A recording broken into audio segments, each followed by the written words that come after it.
Hello everyone, welcome to Guy's Garden, where this time we're going to be filling and planting the raised beds we made last time, here on Guy's Garden. I am no professional, I am here to teach and learn, so come grow with us.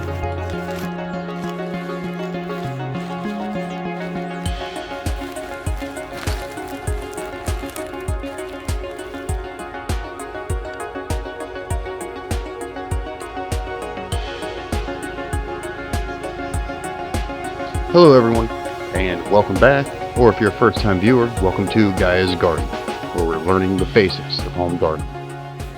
In this video, I'm going to be showing you how I filled my raised beds that I built. I've seen a lot of people use logs to fill the bottoms of their raised beds, but we had a local company where we're able to get some topsoil for dirt cheap. See what I did there?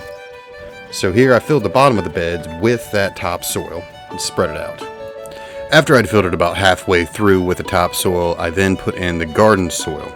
And I wanted to have strong root growth, so I also added some vermiculite. I intended to add peat moss, but I had completely forgot about that.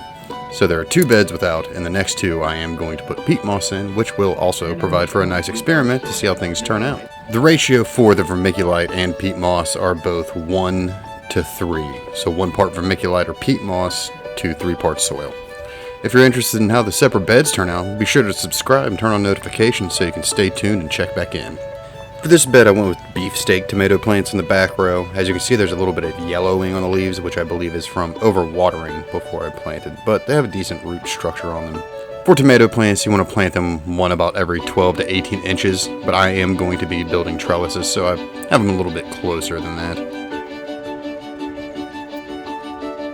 The first day, I already had a baby weed in there. I have no idea what that is. If you know, let me know in the comments. In the next row, I planted some bell peppers with the same spacing as the tomatoes. I tried to stagger them a bit. And then in the front row, I planted carrots, half of which started on the side and the other half were seeds, just to be able to maintain a regular harvest throughout the year. And as you can see, the carrot seeds are tiny, so I'm pretty sure I accidentally scattered some instead of getting them all into the row that I had dug out with my finger. Which you only need to plant the carrots about 1/4 inch deep, 3 inches apart. If you're interested in how the beds were made, just check at the top right of the screen.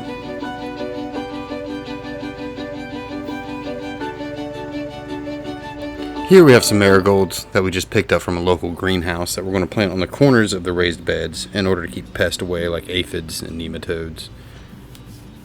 And with their color and aroma, they also attract pollinators, which is incredibly beneficial. And once you have everything planted, just be sure to water everything thoroughly because the drainage is incredible in these beds and you want to make sure that everything is well saturated.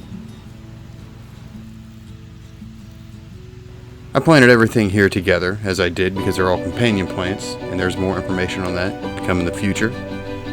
And if you're interested in the comparisons between the beds with the peat moss and without the peat moss, be sure to subscribe and turn on notifications so you can stay tuned to see how everything turns out in the future. Thank you for watching. Hopefully you'll stick around and grow with us here at Guy's Garden and DIY.